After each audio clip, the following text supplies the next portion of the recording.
Hello વિદ્યાર્થી મિત્રો, તમારું ફરીથી અમારી એમજે ક્લાસીસ ચેનલમાં હાર્દિક સ્વાગત છે। આજે આપણે ધોરણ 12 ના મોસ્ટ આઈએમપી સેક્શન એફ વિશે વાત કરીશું, જે તમારે બોર્ડની એક્ઝામમાં 100% પૂછવાની મતલબ 100% પૂછાશે।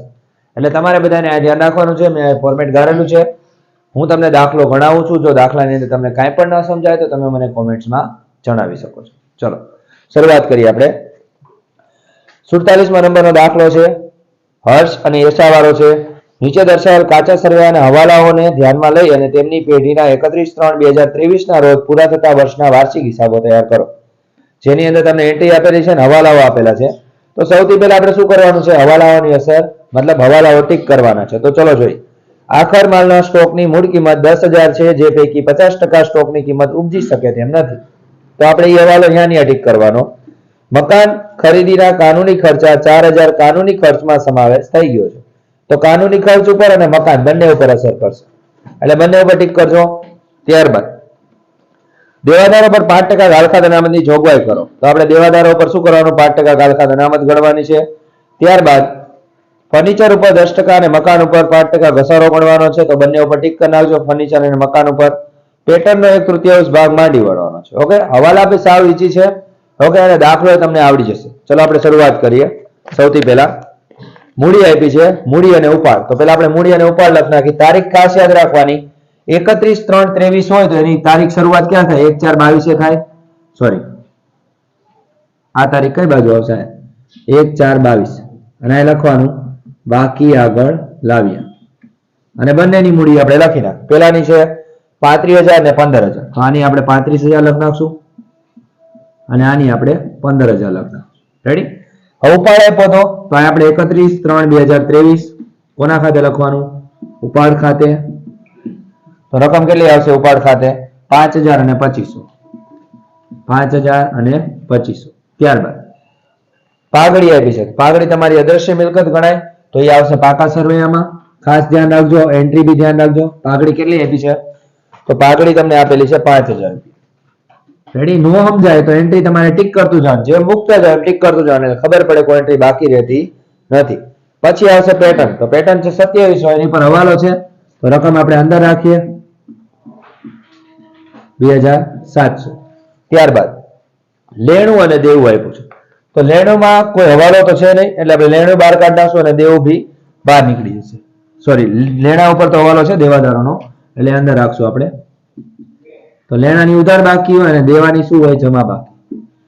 તો લેણું તમને કેટલું આપ્યું છે? તો 31,000 અને ઓલું છે 25,000, તો અહીં આપણે 31,000 અંદર રાખશું અને 25,000 બહાર કાઢી નાખશું। ઓકે, ચલો આગળ નેક્સ્ટ। એના પછી માલના ખાતા। જો માલના ખાતા એવું પૂછાય તો ખાસ ધ્યાન રાખવાનું, માલના ખાતા એટલે બે ખાતાઓ, એક ખરીદ ખાતું અને એક આવશે વેચાણ ખાતું। તો આપણે પહેલા લખી નાખી, અહીંયા લખશું આપણે ખરીદ ખાતું,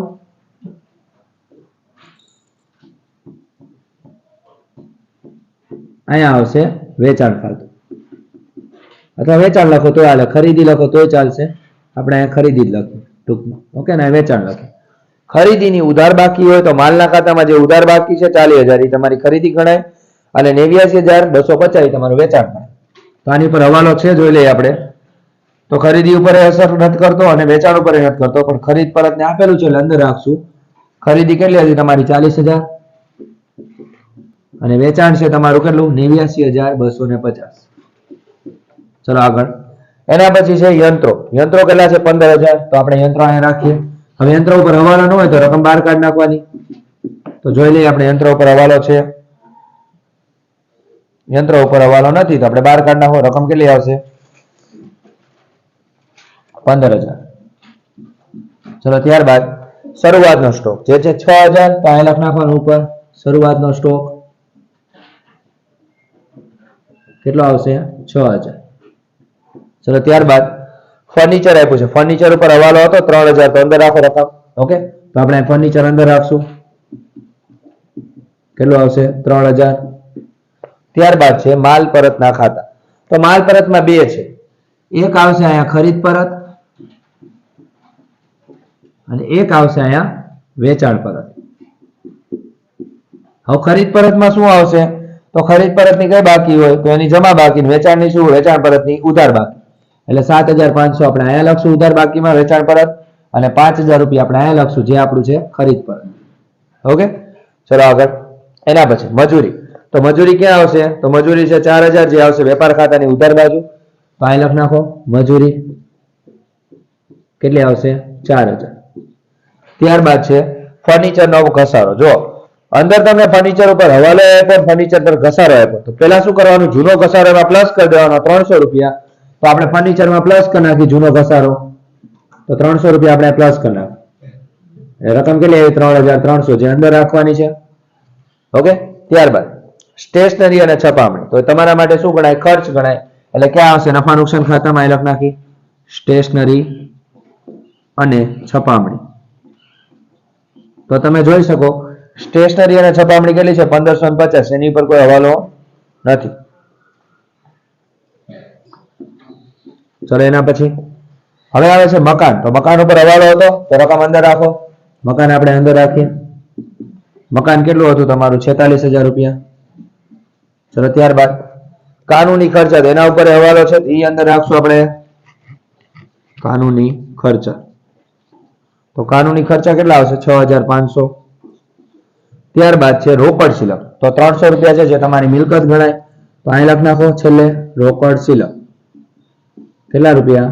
300 રૂપિયા. ત્યારબાદ રેલવે નૂર. તો એ તમારો ખરીદીને લગતો ખર્ચ છે તો વેપાર ખાતામાં આવશે. તો અહીં લખ નાખો રેલવે નૂર. રેલવે નૂર કેટલું છે? તો 600 રૂપિયા. ત્યારબાદ છે વીમા પ્રીમિયમ. તો વીમા પ્રીમિયમ ઉપર હવાલો નથી, બહાર કાઢ નાખો 1150. તો અહીં લખ નાખી વીમા પ્રીમિયમ 1150. ચલો ત્યારબાદ હુંડીઓ છે. હુંડી બે હોય, એક લેણી હુંડી ને એક દેવી હુંડી.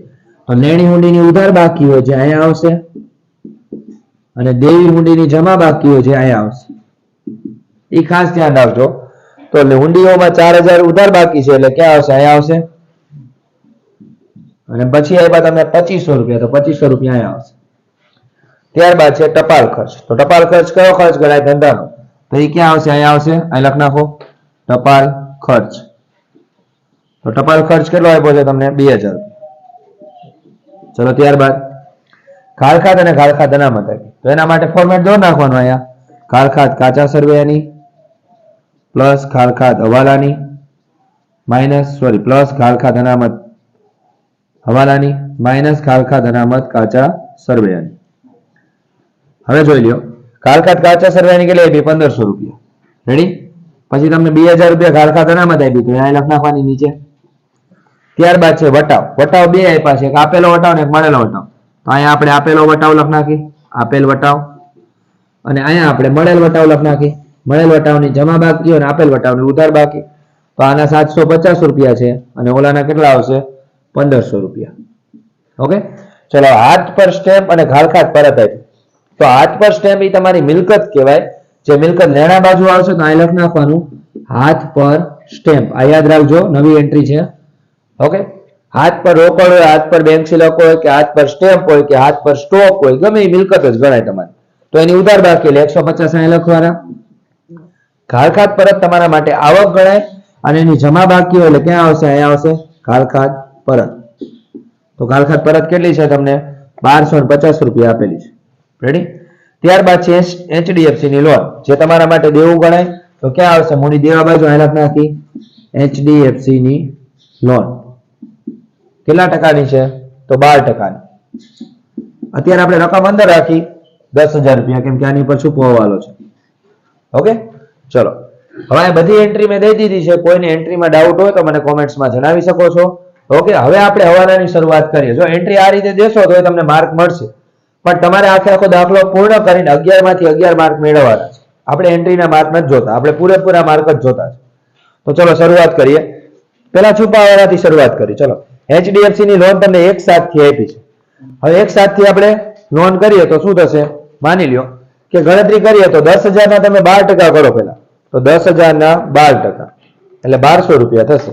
અને 1 7 થી 31 3 ગણો ને 9 મહિના થાય તો ગુણ્યા 9 ભાગ્યા આવશે 12 એટલે 9 મહિનાનું વ્યાજ કેટલું આવ્યું? 900 રૂપિયા. રેડી? તો આપણે 900 ની અસર દેવાની. આ 10000 ને 12 કાઢ નાખશો ને તો આવશે. અહીં લખવાનું શું? લોન પર વ્યાજ અથવા ચૂકવવાના બાકી લોન પર વ્યાજ કેટલું આવશે? 900 રૂપિયા. અને ઈ તમારા માટે ખર્ચ ગણાય એટલે કે નુકસાન. તો ક્યાં આવશે? અહીંયા આવશે લોન પર વ્યાજ. કેટલા રૂપિયા? 900 રૂપિયા. ઓકે, ચલો હવે પહેલા હવાલાની શરૂઆત કરી. ચલો, આખા સ્ટોકનો કિંમત, મૂળ કિંમત કેટલી આપી છે તમને? તો મૂળ કિંમત તમને આપેલી છે 10,000 રૂપિયા. જે પૈકી 50% માલની સ્ટોકની કિંમત કેટલી છે ઉપજી શકે તેમ નથી. તો કઈ નહીં કરવાનું. જો આમાં કોઈ ગણતરીની જરૂર નથી. તમને કીધું 10,000 નો સ્ટોક હતો, હવે 50% નથી ઉપજી શકે તેમ, તો 50% નું નુકસાન થયું, તો 10,000 ના 50% કરો એટલે 5,000 થયા. તો આપણો આખો સ્ટોક કેટલો થયો? 5,000. એટલે એક પસંદ આ દઈ દેવાની, આખર સ્ટોક કેટલો આવશે? 5,000 રૂપિયા. અને બીજી અસર વેપાર ખાતાની જમા બાજુમાં લખવાનું, આખર સ્ટોક કેટલો આવશે? 5,000. સમજાણું? ત્યારબાદ બીજો હવાલો, મકાન ખરીદીના કાનૂની ખર્ચા 4,000 કાનૂની ખર્ચમાં સમાવેશ થઈ ગયો છે. તો મકાન અથવા કોઈ પણ મિલકત ખરીદો ને એનો ખર્ચ રહ્યો ને એમાં ઉમેરાય. મકાન નો હોય તો મકાનમાં ઉમેરાય, યંત્ર નો હોય તો યંત્રમાં ઉમેરાય. પણ મકાનના ભૂલથી તમે કેમાં લખ નાખ્યા છે? કાનૂની ખર્ચમાં. આમાં નો, તો પેલા આમાંથી માઇનસ કરવાનું. ભૂલથી નોંધેલ મકાન ખર્ચ તો કેટલો હતો જોઈએ આપણે. તો તમને 4,000 રૂપિયા આપ્યો છે, તો આમાંથી હું 4,000 માઇનસ કરું એટલે રકમ કેટલી નીકળશે? 2,500 રૂપિયા બહાર નીકળશે. રેડી? હવે આની બીજી હશે કેમાં? તો મકાનમાં પ્લસ થાય, તો મકાનમાં આપણે પ્લસ કરી નાખી. શું આવશે? કાનૂની ખર્ચા. કેટલા આવશે? 4,000. હવે આની પર બીજો એક હવાલો છે તો છે એટલે આપણે રકમ અંદર રાખવી પડશે. 50,000 રૂપિયા થયા, 50,000 એમને રાખો. ચલો, ત્યારબાદ પેલો બીજો હવાલો અહીંયા પૂરો. દેવાદારો પર 5% ઘાલખાત અનામત રાખો. તો હા ઈઝી છે. તો આની પર 5% ઘાલખાત અનામત આપણે ગણ નાખી હવાલાની. તો આના 5% કરી તો 3100 ના આપણે 5% કરીએ. સોરી, 31,000 ના 1,550 રૂપિયા આવશે. તો 1,550 આપણે માઇનસ કરીએ એટલે રકમ કેટલી બહાર નીકળશે? 29,450 રૂપિયા. હવે ઘાલખાત અનામતની તમને અસર ખબર છે, ક્યાં દેવાની? ફોર્મેટમાં ઘાલખાત નથી આપી, નહીં લખવાની. ઓલી આપી હતી કેટલી? 1,550 રૂપિયા. 1,550 લખ નાખ્યા. ઓકે, ચલો એના પછીનો હવાલો, હવાલા નંબર 4. ફર્નિચર ઉપર 10% અને મકાન ઉપર 5% ઘસારો ગણવા દીધો. ફર્નિચર કેટલું હતું ગોતો અહીંયા? આરી. તો આની પર 10% ઘસારો ગણીએ એટલે કેટલો થાય? 330 રૂપિયા થાય. સમજાણું? હવે 3300 માંથી 330 રૂપિયા માઇનસ કરી લે, 2970 રૂપિયા આવશે. રેડી? ચલો આગળ. હવે આટલી રકમ તમને મળી ગઈ. હવે આપણે આની બીજી અસર પછી આપશું. પેલા મકાન ઉપર ગણ નાખી. મકાન ઉપર 5% હતો એટલે આનો તમે ડાયરેક્ટ ઘસારો ગણો 5% એટલે 2,500 રૂપિયા થાય. 47,512 નીકળે. રેડી? હવે બે ની અસર તમારે દેવાની, જગ્યા નથી એટલે આપણે અહીં લખીએ છીએ. ઘસારો કેનો આવશે? મકાન અને ફર્નિચરનો. તો મકાનનો ઘસારો આપણને મળી ગયો તો ક્યાં ગયો? આરી. કેટલા? 2,500 રૂપિયા. અને ફર્નિચરનો ઘસારો હતો 330 રૂપિયા એટલે 2,830 રૂપિયા થયા. રેડી? ચલો, ફર્નિચરનો ઘસારો 330 રૂપિયા અને મકાનનો 2,500 રૂપિયા. ક્લિયર? ચલો આગળ. હવે આગળ જોઈએ પેટન્ટ 1/3 ભાગ માંડીવાળા. જો આવો હવાલો પૂછાય તો તમે બધા વિચાર કરો કે શું કરવાનું. તો આના જેવો કે ઈઝી હવાલો નથી. તમને જે રકમ પેટન્ટ્સની કેટલી આપી હતી? 2700 આપી હતી. તો 2700 ગુણ્યા 1 ભાગ્યા 3 કરો એટલે તમને જવાબ મળશે કેટલો? 900 રૂપિયા. આપણે 900 ની હશે માઇનસ કરી નાખવાની. શું લખવાનું? માંડીવાળે પેટન્ટ્સ કેટલી આવશે? 900 રૂપિયા. એટલે 12 કેટલા નીકળશે? 1,800. ઓકે, 9 તેરી 27. હવે આની બીજી અસર દેવાની, તો અહીં લખ નાખી માંડી વાળેલ પેટર્ન કેટલી? 900 રૂપિયા. ચલો, હવે કે હવાલા બાકી રહેતા નથી. ઓકે, હવે શરૂઆત કરીએ આપણે કાચા નફાથી. કે કાચા નફામાં કઈ રીતે શોધવું. ઓકે, આપણે આની પહેલા દાખલો ગણેલો જ છે. સૌથી પહેલા કાચો નફો ગોતતા પહેલા એન્ટ્રી બધી બહાર કાઢો. 40 માંથી 5 જાય એટલે કેટલા વધે? 35,000. અહીંયા 89,250 માંથી 7,500 આપણે માઇનસ કરીએ એટલે રકમ કેટલી આવશે? 81,750. હવે સરવાળો કરી પ્લસ 5,000 રકમ કેટલી આવી? 86,750. તો અહીંયા આપણે લખી 86,750. હવે એમાંથી આપણે બધી રકમ માઇનસ કરી. -6,000 -35,000 -4,000 માઇનસ 6 મતલબ 600 રૂપિયા. કેટલા 41,150 રૂપિયા તમારો કાચો નફો આવી ગયો. અહીંયા લખીએ આપણે કાચો નફો કેટલા 41,150 રૂપિયા. અહીં સરવાળો કરી નાખવાનો 86,750. હવે આને આપણે અહીંયા લઈ જઈશું તો અહીં લખવાનો કાચો નફો કેટલો આવશે તો 41,150 રૂપિયા. હવે એનો સરવાળો કરી પ્લસ 1500 પ્લસ 1250 એટલે એનો સરવાળો કેટલો 43,900. તો આપણે અહીંયા લખીએ છીએ કેમ કે આપણે અહીંયા નફા નુકસાન ગારેલું છે 43,900. હવે એમાંથી આપણે બધી રકમ માઇનસ કરી. ચલો પહેલા અહીંથી શરૂઆત કરી 750 માઇનસ 1550 માઇનસ 2500 માઇનસ 1150 માઇનસ 2000. હવે આનો સરવાળો કરી તો 15 ને મતલબ 15 ને 50 30 એટલે કે 3000 ઈ થયા. 3000 માંથી 2000 જાય એટલે કેટલા આવે 1050. ઓકે કેમ કે 3050 માંથી 2000 કાઢો એટલે 1050 વધશે. ઓકે માઇનસ 1050 માઇનસ 900 રૂપિયા માઇનસ 2830 રૂપિયા માઇનસ 900 રૂપિયા કેટલા આવ્યા 30,270 રૂપિયા. આ તમારો ચોખ્ખો નફો તમને મળી ગયો છે. કેટલો આવશે 30,270 રૂપિયા. હવે આપણે આ કેટલા મળી ગયા 43,900 મળી ગયા. હવે બીજું કે આપણે નફા નુકસાન ફાળવણી ખાતું નથી બનાવ્યું તો અહીંયા તમે વેચી દો ભાગીદારોને. ભાગીદારોનું પ્રમાણ તમને અંદર આપેલું નથી તો કયા પ્રમાણમાં દેવાના સરખી. ઓકે ભાગ્યા આપણે 2 કરીએ કેટલા આવશે 15,000. પેલા આપણે નામ લખ નાખીએ હર્ષના અને યશાના તો 15,135 રૂપિયા 15,135 સમજાણું. ચલો આની અસર આપણે દેવાની ક્યાં દેવાની તો મૂડી ખાતામાં એ લખવાનું 31/3/2023. શું લખવાનું તો નફા નુકસાન ખાતે ચોખ્ખો નફો લખવો ચોખ્ખો નફો લખી શકો અને વેચડી પાત્ર નફો લખવો વેચડી પાત્ર નફો લખી શકો. ચોખ્ખો નફો કેટલો આવ્યો 15,135 ને 15,135. હવે આનો આપણે સરવાળો કરીએ. ચલો પ્લસ 35,000 રકમ કેટલી સોરી 35,000 પ્લસ 15,135 50,135 રૂપિયા આપણને મળી. આ બાજુનો સરવાળો એમાંથી માઇનસ કરી જ નાખી પેલા 5,000 એટલે કેટલા આવશે 45,135. અહીંયા મળી ગયા 45,135 રૂપિયા. ઓકે હવે ઓલાનો સરવાળો કરી તો એનો કેટલો થશે તો 15,000 પ્લસ 15,135 એટલે કેટલા મળ્યા 30,135 રૂપિયા. હવે એમાંથી માઇનસ કરી 2500 રૂપિયા કેટલા મળશે 27,635 રૂપિયા. રેડી. હવે બંનેનો આપણે સરવાળો કરી નાખી તો અહીંયા 50,135 અહીંયા કેટલા આવશે 30,135. સમજાણું. આ શું મળ્યું તમને બાકી આગળ લઈ ગયા અને તારીખ લખ નાખવાની 31/3/2023. હવે આને આપણે મૂડી ખાતામાં લઈ જઈશું. અહીં લખ નાખી મૂડી કોની હર્ષની અને કોની આવશે યશાની. તો કેટલી આવશે 45,135 રૂપિયા અને બીજું કેટલું આવશે 27,635 રૂપિયા. બંનેનો સરવાળો કરી 45,135 કેટલા આવશે 72,770 રૂપિયા. રેડી. હવે આપણે બંનેનો સરવાળો કરી તો કેટલો આવશે પાકા સરવાળાનો સરવાળો આપણે જોઈ લઈએ.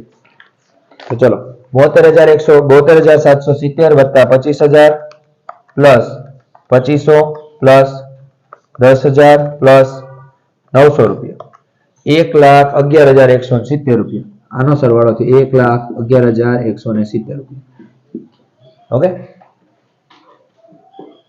Okay ready. હવે આ બાજુનો સરવાળો કરી 5,000 plus 1,800 plus 29,450 plus 15,000 plus 29,770 plus 47,500 plus 5,000 plus 150 plus 300 plus 4,000. ચલો બંને કોનો સરવાળો આવી ગયો છે. આ બાજુ તે 1,11,170 રૂપિયા તમને મળી ગયા છે.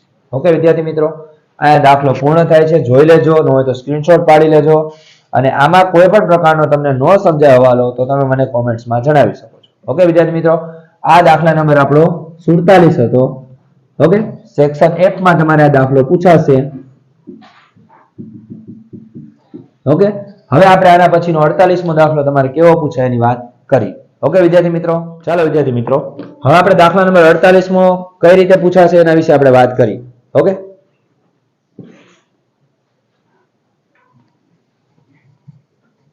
હું વિચારું લે કેમ કરી દફતર લઈ લે તારું આખું એવા મેળવ્યો મોબાઈલ મેં ક્યાંથી ધરતી કંપ આવ્યો. બસ ચાલો વિદ્યાર્થી મિત્રો, હવે દાખલા નંબર 48 તરફ આપણે આગળ વધીએ. 48 માં તમને નફા નુકસાન ખાતું એક બનાવવાનું જ કીધું છે, બીજું કઈ બનાવવાનું નથી કીધું. 31/3/2023 અહીં લખી શકો 31/3/2023 ના પૂરા થતા વર્ષનું નફા નુકસાન પત્રક તૈયાર કરો પરિશિષ્ટ 3 મુજબ. તો આપણે બીજું કઈ નથી કરવા, જો આપેલા નફા નુકસાન ખાતાનું ફોર્મેટ છે કે તમારે 11 માંથી 11 માર્ક લેવા માટે આ ફોર્મેટ પેલા પાકું કરવાનું. વેચાણની ઉપજ, અન્ય ઉપજ, પછી આ બેનો સરવાળો એટલે કુલ ઉપજ મળશે, ત્યારબાદ ખર્ચાઓ મળશે, મતલબ ખર્ચાઓ બધા અહીં લખ નાખવાના. હવે આવકોમાંથી કુલ ઉપજમાંથી ખર્ચા બાદ કરો એટલે આવકવેરા પહેલાનો નફો મળશે, ત્યારબાદ તમને આવકવેરાની ટકાવારી અંદર આપેલી છે 30% તે માઇનસ કરવાની અને પછી તમને આવકવેરા પછીનો નફો મળશે. સમજાણું? હવે શું કરવાની જોઈએ આપણે, પહેલા તમને ભંગારનું વેચાણ આપેલું છે, બીજું કોઈ વેચાણ પરત નથી આપ્યું એટલે આપણે લખ નાખી વેચાણ આપણને કેટલું આપ્યું છે, તો અહીંયા આપણે લખી વેચાણ. તો વેચાણ તમને આપ્યું છે 10,500. એક જ મિનિટ, સોરી, ભંગારનું વેચાણ લખ્યું છે તો આપણે અહીંયા ભંગારનું વેચાણ લખ નાખી. ભંગારનું વેચાણ કરો એટલે તમારી અન્ય ઉપજ થાય ને, તો અહીંયા આપણે અન્ય ઉપજમાં લખવાનું ભંગારનું વેચાણ. તો ભંગારનું વેચાણ કેટલું આપ્યું છે તમને 10,500. અહીંયા આપણે 10,500 લખવાનું. ત્યારબાદ વપરાયેલ માલની પડતર તો 1,87,000 કેમાં લખવાના, ખર્ચાઓમાં. વપરાયેલ માલની પડતર 1,87,500. ત્યારબાદ છે આગળ પગાર. પગાર છે 78,000 તો પગાર અહીં લખ નાખો, ખર્ચો પણ આપણા માટે 78,000. ચલો ત્યારબાદ છે નેક્સ્ટ, હવે આપેલું છે ચૂકવેલું વ્યાજ, એ પણ તમારા માટે ખર્ચ ગણાય, કેટલું છે 9,000. અહીં આપણે લખ નાખી ચૂકવેલ વ્યાજ. ચૂકવેલ વ્યાજ કેટલું આવશે 9,000 રૂપિયા. ત્યારબાદ વેચાણ આપ્યું છે 3,18,000 તો વેચાણ આપણે અહીં લખ નાખશું વેચાણ 3,18,000. ઓકે, તો ચલો 3,18,000 સોરી 81,000 છે, અહીં લખ નાખી 3,81,000. ત્યારબાદ છે તૈયાર માલના સ્ટોકમાં ફેરફાર, તો અહીં લખ નાખવાનું છે તૈયાર માલના સ્ટોકમાં ફેરફાર. તો એ આપણે અહીં લખ નાખવાનું છે તૈયાર માલના સ્ટોકમાં ફેરફાર કેટલો છે 12,000. ત્યારબાદ છે ઓફિસ અને વહીવટી ખર્ચા 15,600 તો આપણે અહીં લખ નાખી ઓફિસ અને વહીવટી ખર્ચા 15,600. ચલો ત્યારબાદ છે ઘસારો. તો ઘસારો તમારા માટે ખર્ચો એટલે કે નુકસાન ગણાય, તો ઘસારો અહીં લખ નાખી ઘસારો છે 84,000. ઓકે, બીજું કઈ આપેલું નથી. હવે તમને 30% કરવેરાની જોગવાઈ આપેલી છે, તો કરવેરાની જોગવાઈ આપણે જોઈએ એટલે કે હવે સરવાળો કરી નાખી, કેટલો સરવાળો થશે. ઓકે, તો ચલો જોઈએ. વેચાણની ઉપજ તમને આપી હતી તો બંનેનો આપણે સરવાળો કરી નાખી 3,81,000 પ્લસ 10,500 એટલે કેટલા આવ્યા તમને 3,91,000. એટલે કે આનો સરવાળો તમને કેટલો મળ્યો 3,91,500. ઓકે, આ લખ નાખી 3,91,500. આ તમને કુલ ઉપજ મળી. હવે ખર્ચાનો સરવાળો આપણે કરી નાખી તો 1,87,500 plus 78,000 plus 9,000 plus 12,000 plus 15,600 plus 84,000 એટલે કેટલા મળ્યા 3,86,100. અને 3,86,100. હવે માઇનસ કરી 3,91,000 સોરી 3,91,500 માઇનસ 3,86,100 કેટલા આવ્યા 5400 રૂપિયા આવ્યા. ઓકે, તો અહીંયા તમને કેટલા મળ્યા 5400 રૂપિયા. ક્લિયર? હવે 5400 રૂપિયા તમને શું મળ્યું આવક વેરા પહેલા નફો. નીચે લખો તમે લખી શકો, અહીંયા આપણે લખી 5400 રૂપિયા આવક વેરા પહેલાનો નફો. હવે એમાંથી આપણે 30% આપણો આવક વેરો બાદ કરી માઇનસ 30% 1,420 રૂપિયા આવશે. હવે એ તમે માઇનસ કરો એટલે રકમ તમને કેટલી મળશે 3,780 રૂપિયા. આ તમારો શું મળ્યો ચોખ્ખો નફો. સમજાણું? આ ખાસ ધ્યાન રાખજો, બાકી આમાં કઈ નથી કરવાનું. આટલું કરશો તો 11 માર્ક મળી જશે. ક્લિયર? હવે જો તમને કંઈ પણ પ્રકારનો ડાઉટ પડે તો તમે મને કોમેન્ટ્સમાં જણાવી શકો છો. ઓકે, આના પછીના મોસ્ટ ટાઈમથી દાખલાઓ હું આગળના વિડીયોમાં નાખીશ, જે તમે જોઈ લેજો અને પૂરેપૂરા માર્ક લાવવાની ટ્રાય કરજો. ન સમજાય તો તમે મને કહી શકો છો. અને જો તમે અમારી ચેનલમાં નવા હોય તો એને લાઈક કરો, સબસ્ક્રાઇબ કરો અને તમારા જેવા વિદ્યાર્થી મિત્રો સુધી, એટલે કે ધોરણ 12 ના વિદ્યાર્થી સુધી એને આગળ વધારો. ઓકે વિદ્યાર્થી મિત્રો, થેન્ક યુ સો મચ. જય હિન્દ, જય ભારત.